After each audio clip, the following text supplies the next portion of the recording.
Dr. Guzman, welcome to our program. Yeah, thank you for having me here. I appreciate your time.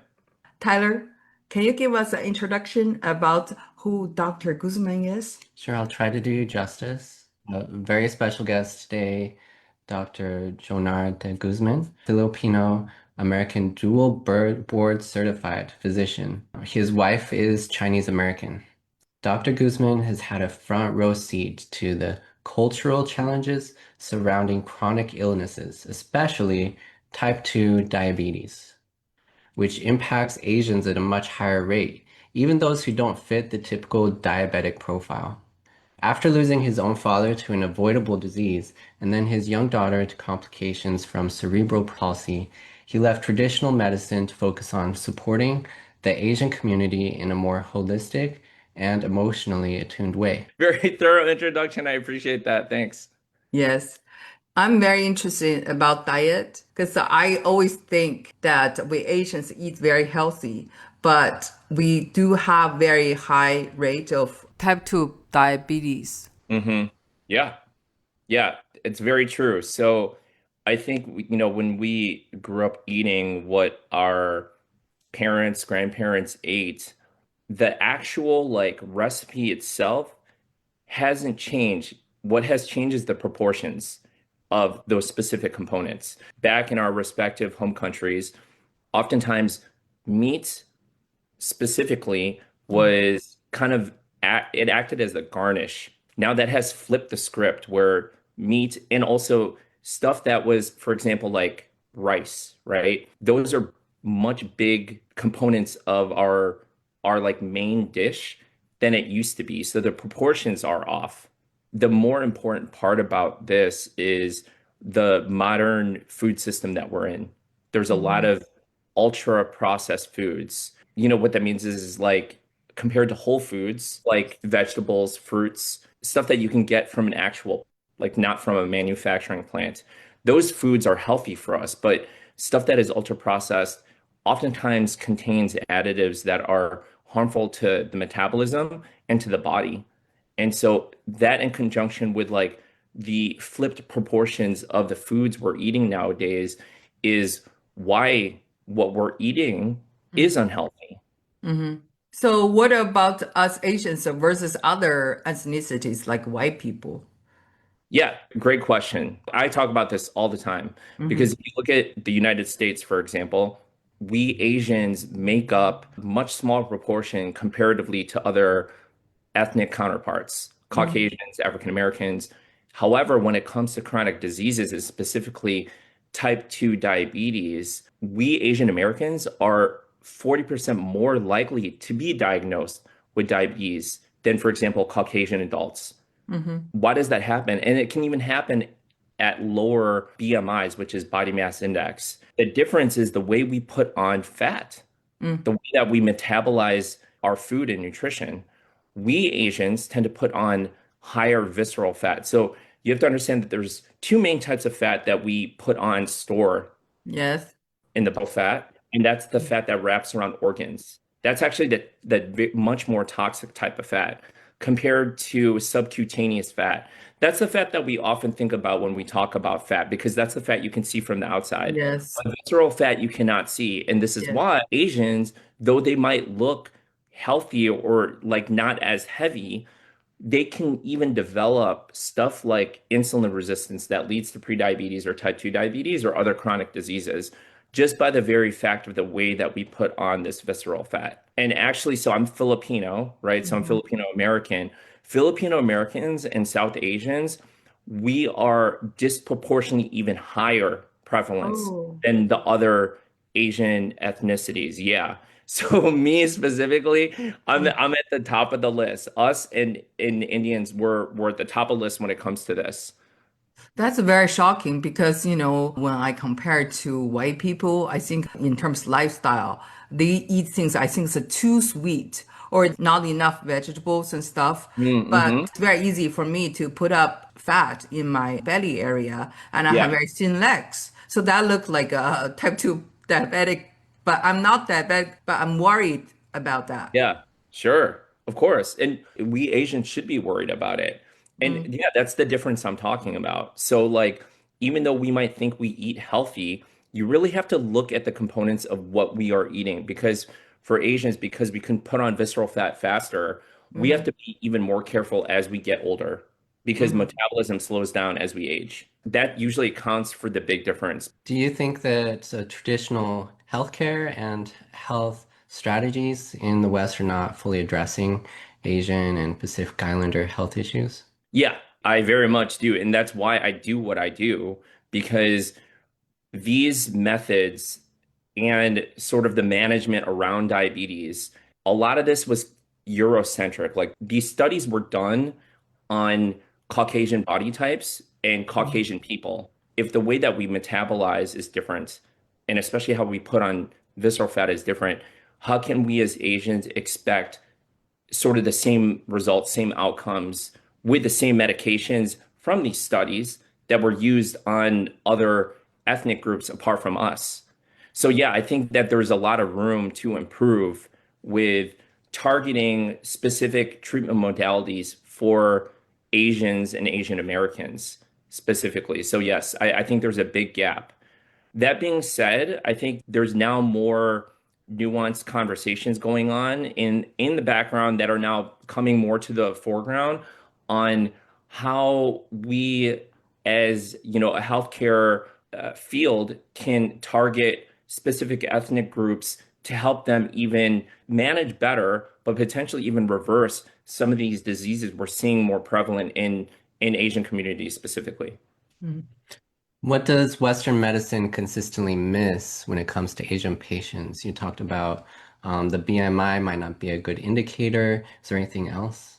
Yeah, I think that actually is one of the main ones because usually for healthcare professionals, there's a trigger for them to be on the lookout for X, Y, and Z. And so what I'm talking about specifically is like chronic diseases. They might not think of screening someone for, let's say, diabetes if body proportion wise, they're hitting the build when it comes to BMI. So that body mass index, it measures sort of like the amount of excess fat that someone potentially can have depending on the scale that is being used for that person. And so, with Asians, the BMI might be considered normal range. And usually that's a BMI below 25. But when you look under the microscope, so to speak, or like do a body scan, you'll see that the fat actually can't be seen from the outside because it's wrapping around the organs, this visceral Yes, fat that I'm talking about. yes. And so then they might miss screening that individual, and it might be a little bit later or even much later potentially that they find out they have diabetes when they could have discovered it earlier on by screening them earlier. Do you think maybe if they play with the number for the Asians reduced to 22 or something, it will be helpful? Or you think they have to do like extra study of their visceral fat? That's a very good point. There, if you look at other Asian Yes, countries, they use specific BMIs for their respective country. So yes. yeah, that could be a very helpful tool Uh, that we implement here in the United States that is not used very much yet. But that would be one good tool. I think like you wouldn't necessarily need to jump the gun and mm, do like full body scans because those are expensive. Plus, there's like mm, radiation that comes with that. Even just shifting the scale so that yes, it's more applicable to, a specific Asian ethnicity would be much more helpful in this yeah. regard. Yeah. I have two questions. Mhm. One is about our metabolism. How does the metabolism of Asian people, for example, Chinese like me, affect how we get type 2 diabetes?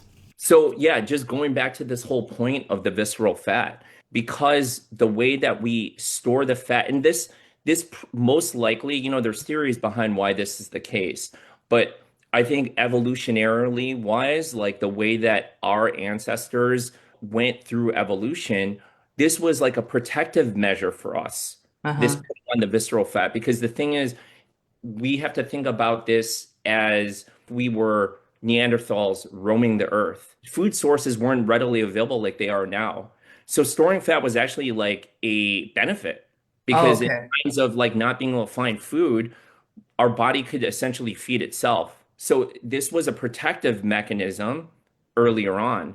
but now this is like hurting us. The visceral fat being like one of the biggest things that puts you at higher risk for not just diabetes, but high cholesterol, high blood Yes. pressure, heart disease. And that's why you see a disproportionate number of folks, for example, even like Filipino Americans, it's not just diabetes, it's all the things that I just mentioned. It's at higher risk for all the chronic diseases and not even just diabetes. Yes. In Yeah, Chinese, we say three highs, 三高, high blood pressure, high blood sugar. high So, cholesterol. yes, these three Yeah, yeah. highs. But do you think it's because we maybe have longer agricultural civilization? When I studied in China, we were taught that the Westerners, white people, they were like more hunters, started like that. Their time period of hunting actually lasted longer than us. We started agricultural society very early on. Oh, yeah. I mean, that could have definitely contributed to this very fact. That's Yes. interesting. I actually didn't even piece those two together, but that is a strong possibility. Yeah. We don't know for sure, right? Like these are Yeah. just theories that we have, but like they make sense like in the evolutionary like process of like our bodies that like if that were the case, if the hunter gatherers versus, we focus on agriculture, that would make more sense, right? Mhm. And the thing I wanted to bring up comparatively to, the United States versus, other Asian countries, if Yes. you've ever heard about the China study, but No. it refers to this very large epidemiologic research project in rural China, and by this author from the United States. His name is T. Colin Campbell. He like basically interpreted his findings for the public in this study. What they did, they looked at diet, they looked at lifestyle, and then disease patterns across several different rural Chinese counties. Mm-hmm. Compare those to population level like eating patterns Mm. with specific health outcomes. So the whole message is that populations eating more whole plant foods, right? You just mentioned the agricultural Mm. aspect of sort of like Chinese Mm. and also like Asian ancestors and fewer animal-based foods. They tended to have way lower rates of many of the chronic diseases that I just mentioned. So Mm-hmm. high cholesterol, high blood pressure, heart disease. And so what Campbell did, he used that to argue that eating mostly whole foods and mostly a plant-based diet is the way to go. I think the important caveat here is that it was largely observational, so it can show associations. This is not a whole like cause and effect thing. Mm-hmm. Um, but that's why the book is so influential because it speaks to the strong point of what I just brought up, how the proportions changed. Remember how I brought that up at the beginning of our Yes. conversation? The way that like our cuisine and the proportions of the specific components in the food has changed over time. The thing is too, if you also look at there's another book in a study called The Blue Zones. There's Yeah. actually a show on Netflix called Live to 100. Book was by Dan Buettner. Yeah, so Dan Buettner, he along with a team of like scientists and epidemiologists, they looked at 5 different populations around the world that had a higher density of centenarians, people who lived past 90 or 100. And without chronic disease, they were living like very well into their late stages of life. And so they basically analyzed these different societies. One of them is actually here in the United States, Mm-hmm. in Loma Linda, California. I'm Mm-hmm. I'm based in SoCal, so that's not too far from where I live, but they came up with the power of nine. So there was 9 lifestyle factors Uh-huh. that they came up with that were common amongst these societies. And guess what? The same type of way that they found the China study, those rural Chinese populations were eating, Uh-huh. very much in line with those folks. So it's Yes. like a mostly whole food, plant forward nutrition.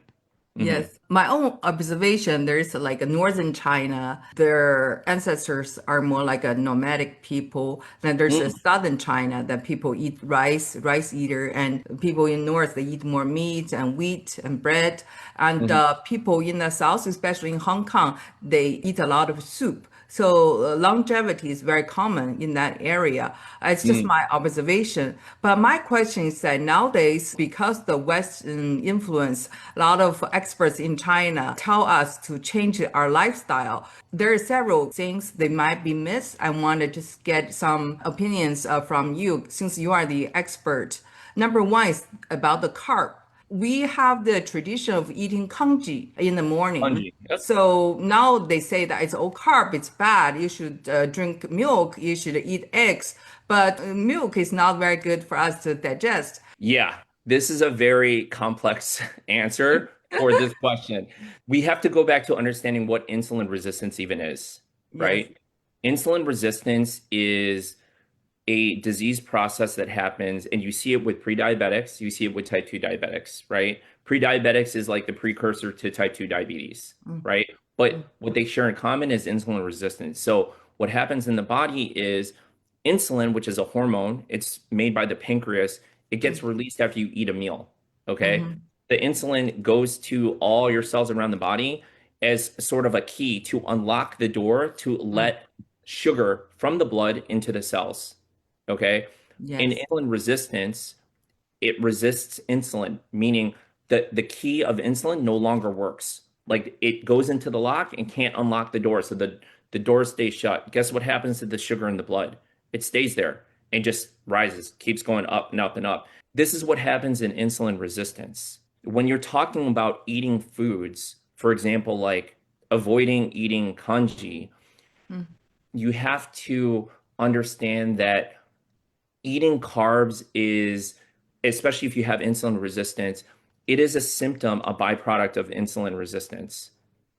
What we're really talking about here is carb intolerance. Your body can't tolerate carbs like it used to. Why? Because of the insulin resistance. So if you can fix the insulin resistance problem, you can go back to eating congee. Congee is not the problem. That's Mm-hmm. only if you eat the congee and you have diabetes or you have prediabetes, and I'm talking specifically about type 2 diabetes. Type 1 diabetes is a completely different Yes. disease process, okay?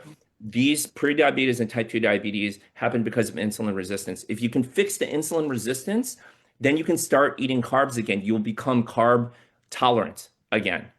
And so there's this misconception that we have to avoid eating carbs. No, that's not entirely the case. If you want to be able to, at the very least, manage your diabetes, but at the very best, reverse it, the key is removing the inflammatory foods that have caused the insulin resistance in the first place. Yes. And oftentimes, this is processed foods and unhealthy fats. Uh-huh. Those are the two big culprits. Yes. Yeah. Lately, I've been paying close attention to this insulin resistance. I also read that cortisol level Mm. can also contribute to this. So some people gain weight because they're stressed out. Very much so. Yep. And you hit it on the head. So, cortisol, for those listening, cortisol is considered our stress hormone. During a time when your body senses danger, cortisol will be released, right, by your body. And this is sort of your body's fight or flight response, right? It's called the sympathetic nervous system. It kicks into high gear because it senses that there's danger. Mm-hmm. What happens is it allows you in the short term to be able to like perform better. Going back to like the evolutionary process of like our bodies, like back when we roamed the earth, this was helpful to avoid predators, to avoid like being killed by like, animals, right? But now in modern times, there's all of these external stressors that our body can't tell the difference whether or not this is actually like a life-threatening thing. So alarms on our phones, whether it's emails or notifications, work-related stuff, projects, deadlines, this all builds up. And so over time, that emotional stress leads to high cortisol levels. Cortisol level, if it's elevated over time and it doesn't go down, it leads to high blood sugars. It can cause insulin resistance. It can cause weight gain. It causes your hormones to be imbalanced. So, like, you crave fatty fruit foods, fried foods, because your body is telling you, hey, we We need to store this energy if we can't find food later on down the road. And so, yeah, that's exactly why people who are chronically stressed and don't do anything about it, they can gain weight, they can get insulin resistance, develop type 2 diabetes, and other bad things down the road. Yes, I am a very high sensitive person, so I'm like a vigilant all the time. It's by Oh, nature. Because on my hearing, my everything's very sensitive. I wonder if you can give me some advice, because I really worry about insulin resistance myself. yeah. I mean, you have to look at the couple things that I usually ask people. One, do you have a family history of it? Right? That will give you like a stronger indicator of how much further at risk you potentially could be to insulin resistance. So if you see it in your family line, whether it's your dad's side, mom's side, or even both, or you have siblings and they've developed it too, don't just look at your immediate family, look at your extended family. If there's Yes. like uncles and aunts on either side of the family or both, that should be an indicator for you. Type 2 diabetes, prediabetes, insulin resistance, and any of these other chronic diseases, they are preventable diseases. Hmm. Even with us having a genetic risk to it, Hmm. we still have a lot of control over it from our lifestyle. Chronic disease is like a gun. The Hmm. genetics loads the gun, but the lifestyle pulls the trigger. Hmm. You have more control over it than you realize. So I think looking at your family history, looking at the sort of things you're doing on a daily basis when it comes to your health habits, nutrition, yeah, it's a big one. It is necessary, but it's not sufficient. You brought up another big one, stress. Not handling your stress effectively, and you Hmm. don't have a daily practice to help process a lot of these chronic stresses that we have, then yeah, your cortisol potentially could be elevated, leading to insulin resistance and other chronic diseases. The other big one is movement. Like, are you moving your body, or are you just sitting in front of a computer, on a chair all day long, only to drive home and just sit on your couch and watch TV? Like, are you moving your body throughout the day? And then Yeah. the last, but definitely not least, is sleep. Sleep has such a profound impact on our metabolism, and especially when it comes to insulin resistance. So if you are not sleeping at least 7 hours a night, guess what ends up happening? Sleep is your time for your body and your metabolism to like recalibrate and the hormones to balance. If you don't, they stay imbalanced. One of those hormones is cortisol. It remains elevated if you're sleeping less than 7 hours, 6, 5 hours. Sometimes I see folks that sometimes that when they first come to me, they're sleeping only like 4 hours a night. And there's no wonder why they've put on excess weight. They have type 2 diabetes and some of the other chronic diseases because of this. You have to be very cognizant of all of those pillars I just mentioned. Talking about sleep, does it matter what time people go to bed? Time window. Mhm. Like what time they go to sleep at night. Yeah. Uh, This question and answer is also somewhat complex because they're like night shift workers. mhm, This would apply to day shift workers. mhm. What I'm about to say. Sleeping in conjunction when the light is out, the sun is down, and the moon is up matters a lot because the way that our body and metabolism works, it works on our circadian rhythm clock. And so our organs are all synchronized in like harmony with our daytime waking hours. When the sun is up is when we want to be up. So Uh-huh. what you want to try to do is figure out a time that works for you that you'll be able to fall asleep with adequate time, those 7 hours at least, to be able to have quality sleep and then wake up when the sun is up. For folks listening out there, they might have young kids or family, and so it might not make sense for them to fall asleep too early. Like they have to fall asleep later, and that's fine. I want to impart they have to be able to sleep at least 7 hours a night. So it just depends on the individual. Like in our family, we have two young kids. So we're usually in bed by 9. I know it Mm. sounds like an old folk thing, but like our parents were right. Getting to sleep early so you can wake up early, the evidence is showing that that is actually correct. You want to be up and about when the sun is up so that your organs know, hey, it's morning time, it's time to eat. Your metabolism is fastest in the morning time. So it's so important to get to bed at an earlier time if you're like, life allows for that. Yeah. I'm asking this because we have the traditional book called the Yellow Emperor, Chinese traditional medicine. So that Oh, book tells us to get up early and yes. go to bed early. In China or in Asia, we have very busy social life. So nighttime, the people go to karaoke, go have fun. And then after that, they'll still have a meal at night. So which I think is not very healthy after a certain time. So I wonder if that new life of neon lights and the busy social life contributed to the higher percentage of type 2. Very good observation. I would say that contributes definitely because, I mentioned, a couple minutes ago about metabolism being fastest during the waking hours, like especially in the morning. As the day progresses, your metabolism slows down.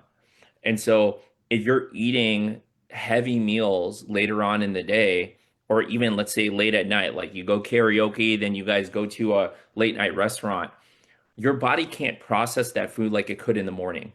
And so what ends up happening is if it can't process it and it's in your body, guess what it gets stored as? Yes. Fat. Two types of fat, right? It's not just the subcutaneous fat that we can see from the outside, visceral fat too. So over time, that adds up. That probably contributes to it as well. So do you know who are more healthy, the Asian Americans here or the Asians in their own Asian countries? If you asked this question like 10, 20 years ago, the Uh, answer would be very different. uh-huh. My answer like 20 years ago would be Asians over in Asia are more healthy than they are here. Unfortunately, because of modern life and globalization, our American way of living has spread to other countries and has spread to Asia. And so Uh-huh. now these Asian countries are catching up when it comes to these chronic diseases, you know? Yes.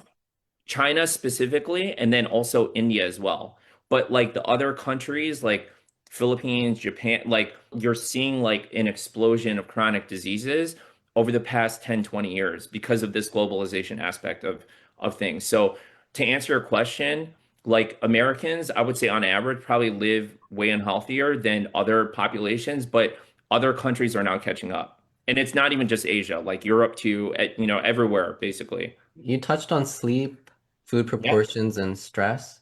Yeah. What are the other unique ways that you encourage people to address insulin resistance and type 2 diabetes? There are specific ways even within that to manage. Okay. You don't have to sit on a meditation cushion for like 2 hours at a time or go to a yoga studio and have like an hour and a half session daily. What this even requires is just you to be able to do things on like a micro level, having these micro practices every single day, just being consistent with it so that you are sort of like chipping away at some of the emotional duress or even the stress that you are experiencing on a day-to-day basis. You really have to get granular and figure out like what works for your real life, okay, when it comes to stress management. But the other part too that I didn't mention that much about was like the movement, like moving your body throughout the day. Like I brought up like the China study, I brought up, the blue zones. One of Mhm. the other big components is that those folks move throughout the day. It's like built into their way of living, like their professions, right? Some of them are like field workers or they do work outside the house.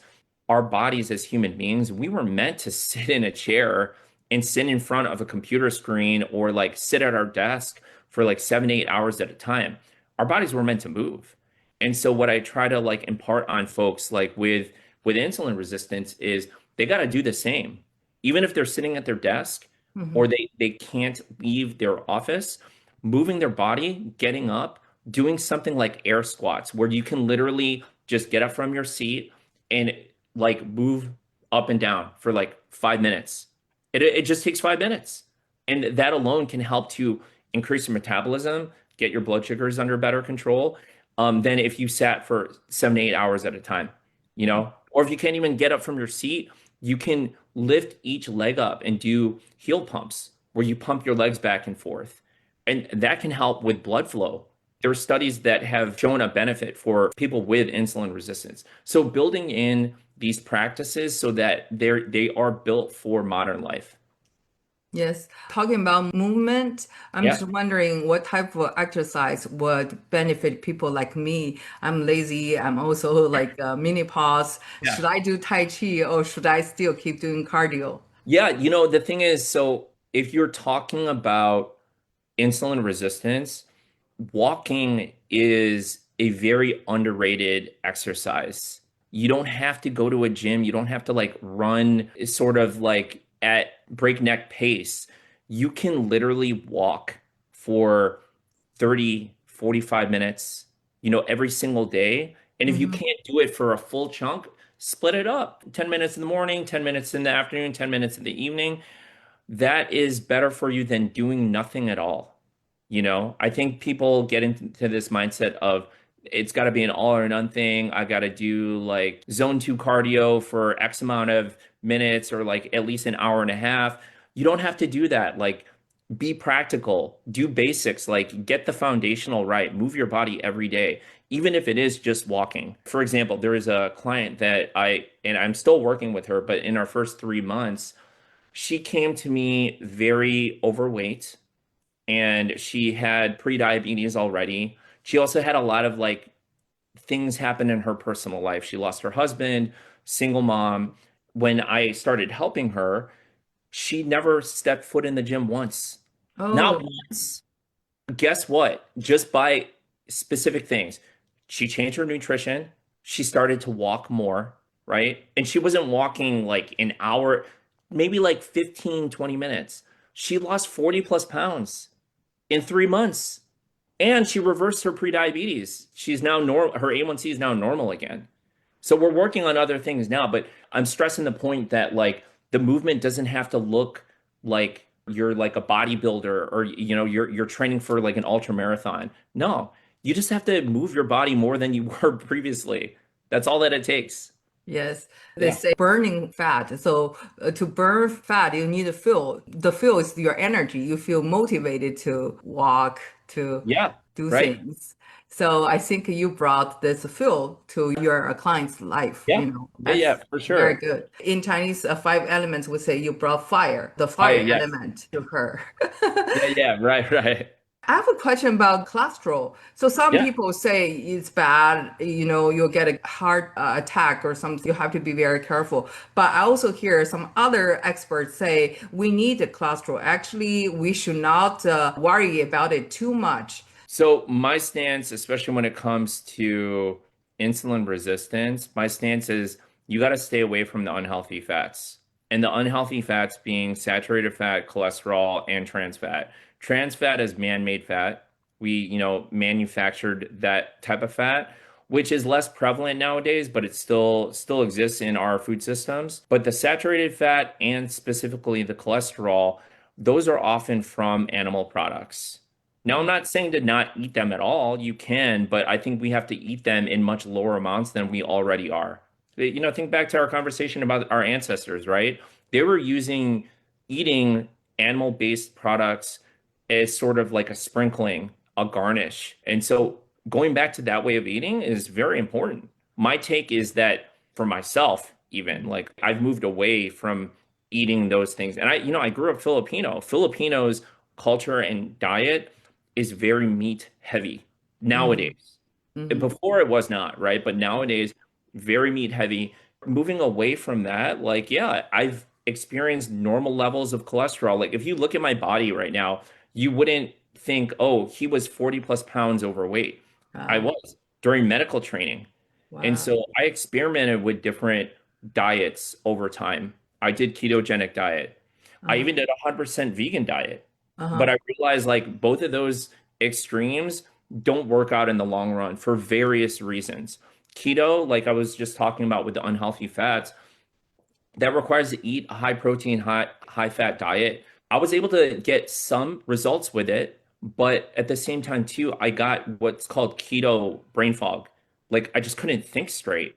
And I think part of that was the circulating fats that were like causing that sort of disruption in my metabolism. And it's only until I moved away from that and started eating more plant-based, not Uh-huh. 100%. Like I did 100% for a while, but I moved away from that because culturally, it's hard to do in our respective Asian cultures. to completely get rid of that, right? So like I think culturally speaking, that makes it hard to do. But finding your like middle way, like there is an area between those two extremes that you can find that can still work for you and for your health. You don't have to throw out your heritage altogether. Your health and heritage can like exist in harmony. Yes. I just feel like the people here in America growing up as a minority, sometimes I feel pressured to assimilate. Then they Mhm. would rather get rid of the good stuff to choose like a fast food to make them look Mm. more American. Actually, it's not that healthy. What about some people tell you can eat all meat, the carnivore type of extreme diet to lose weight? What's your position on that? The thing is with food, especially as it comes to food, I've realized and come to understand that a lot of people take on a very religious attitude towards this. Okay. Religious meaning like religious like, not like Ah, it's a part of their religion, yeah. but they're so adamant about eating a specific way. Yes. It's a free country, a free world. You do whatever you want. But I know the data. I'm trained as a doctor. I've looked at the evidence. I've done it for myself. I've done it for other clients. I know what it looks like when you eat the way that supports overall health.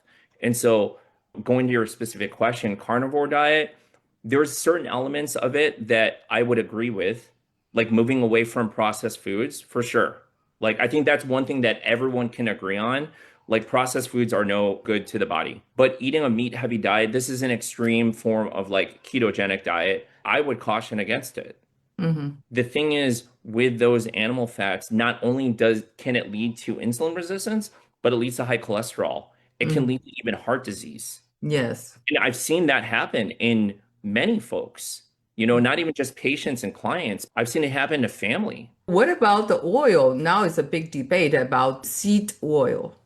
Hmm. Yeah, I think that the data is still somewhat irky about like the support of just cutting out all seed oil. Mm-hmm. There's certain seed oils that, yeah, you still shouldn't shy away from, I would say. But I think overall, like, there's specific ones that, we continue to eat in the house, which is, Mm-hmm. extra virgin olive oil. Outside of that, I would say, like, technically, cooking oil is a processed food. And Okay. overall, like, if you are to move towards more healthy eating, staying away from any oil, meaning like if you're going to use oil, like use it very sparingly. I think that's what matters more here than the actual oil choice itself. Relatively speaking, like I would stick with oils that are higher in omega-3 fatty acids, and olive oil being at the top of the list. In places like China, people use a lot of cooking oil. Virgin olive oil from Italy is very expensive. So I see them use like vegetable oil, canola or corn or peanut, even soybean oil. And then I read these things are all very unhealthy. I don't disagree with that. I don't Okay. disagree with that at all. I would move away from them if possible, if at all possible. Find other cooking methods that you can still make that food without using the oil or nearly as much oil, is what I would say. So Tyler and I have been competing for asking questions. I want to just give him some time to ask Yeah, questions to catch sure. up. Sure. Do you think that Asians have a unique vulnerability to insulin resistance or type 2 diabetes? Yeah, I do. And I think really, again, it just comes down to the visceral fat. I think that the way we put on visceral fat compared to other populations is way faster and quicker. And so because of that, it puts a much higher risk of developing insulin resistance as well as high cholesterol, high blood pressure, heart disease at even earlier ages. And so we have to be extra careful about that, regardless of like where we are, really. It's not even, a United States problem. This is like a genetic risk factor that all Asians carry. So wherever you are living, you have to be much more careful about this if you are Asian. And within the Asian, ethnic subgroups, like I said, South Asians are actually at the top of the list.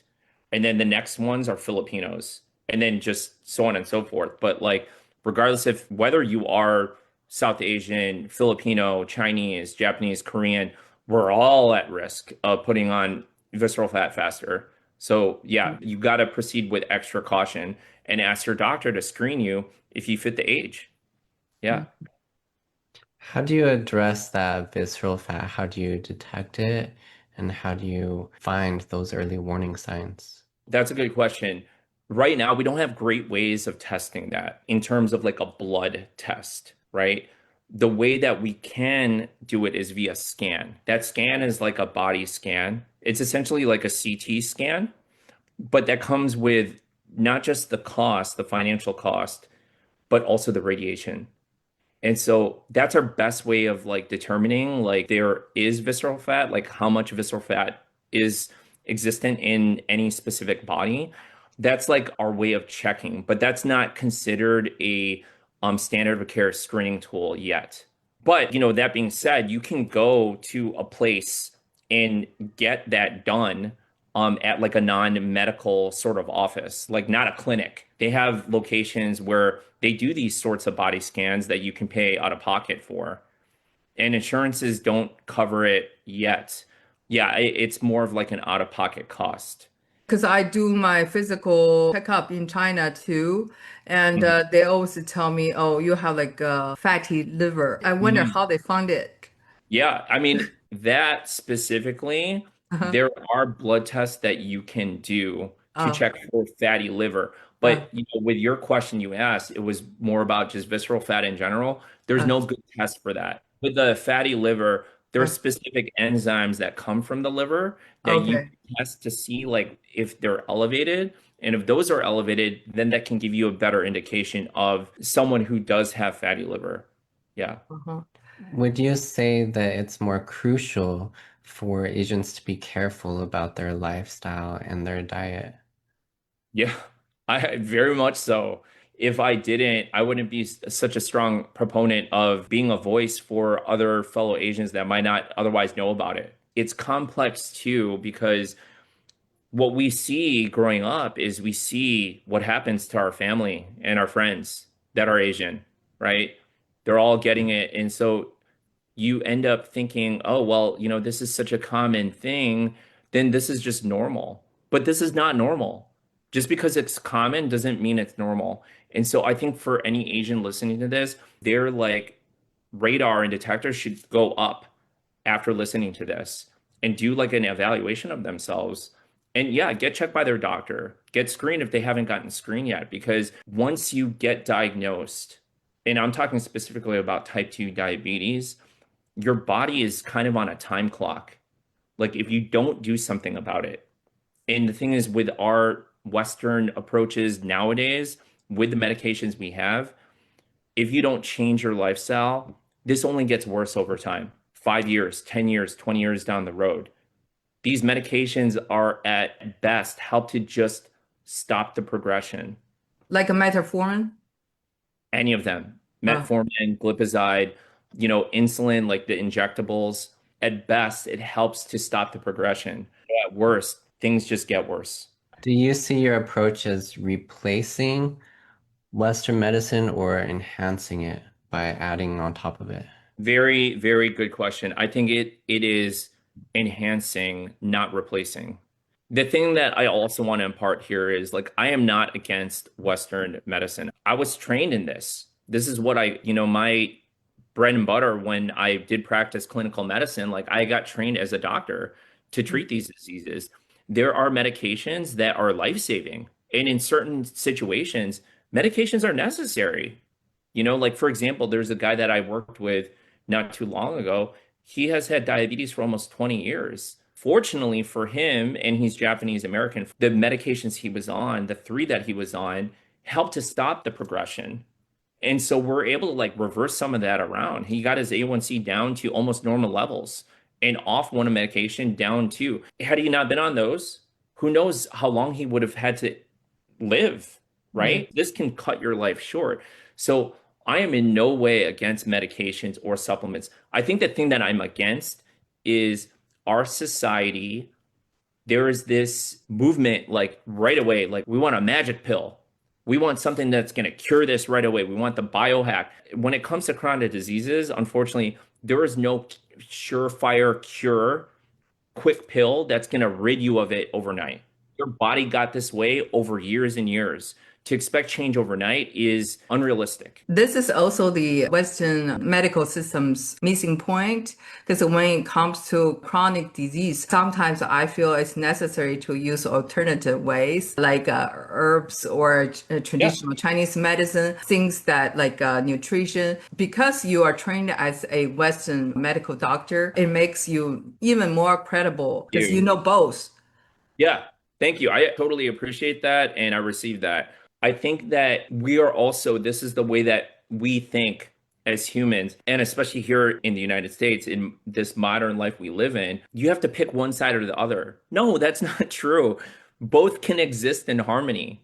Yes. You don't have to pick one side. We live in this like polarized society where like you either you do supplements and kind of natural ways or you just stick to what. No, you can get the best of both worlds. Yes. Okay? They can exist in harmony. Yes, I always want to confirm if I understand it correctly. Yeah. If we eat as sweet as white people do, if we eat as many as hamburgers and fast food, might be more damaging for us as Asians than to them. Is that right? Yes, I would say damaging in terms of expediting the Uh-huh. disease. Yes. I think that in the numbers show this, right? Like diabetes, we represent Asians disproportionately represent those with diabetes way higher than other ethnic groups. You know, high cholesterol. This is a very beneficial. I wanted Yes. to tell my kids what I learned from you today. So Oh, that'll be like a really powerful persuasion because you're an expert. I also want to know, you give us so much information. What about our audience? How can they be in contact with you or how can they get help from you? You are based in LA, yeah? yes, based in Mhm. LA. My practice, my health coaching practice is virtual. So I see Mhm. folks from all over the United States, all the way from like the East Coast, New York, Georgia, all the way to the Midwest and even the West Coast. And we recently opened it up to Canada. So I have folks up in Toronto, it's some folks in British Columbia. Now, the way that like people can reach out to me, there's a couple ways. One is I have a website called For Truth Health. That's the number four. And Uh-huh. then word truth, word health, no spaces.com. You can reach me that way and read more about like my company. Uh-huh. The other way is I'm very active on social media across Meta. So that's Facebook, Instagram, as well as on TikTok. I go by the username reverse diabetes doc. Mhm. Okay. So you can reach me there. Today I feel very happy because I asked all these questions. Some are myths, some are misconception, and I'm able to get the answers from you. I'm very happy to have answered your questions and spend time with you both. You both clearly are care a lot about Asian health and also getting yourselves healthy and spreading that knowledge to other folks and to your kids. So I applaud you for that. I Yeah. appreciate that.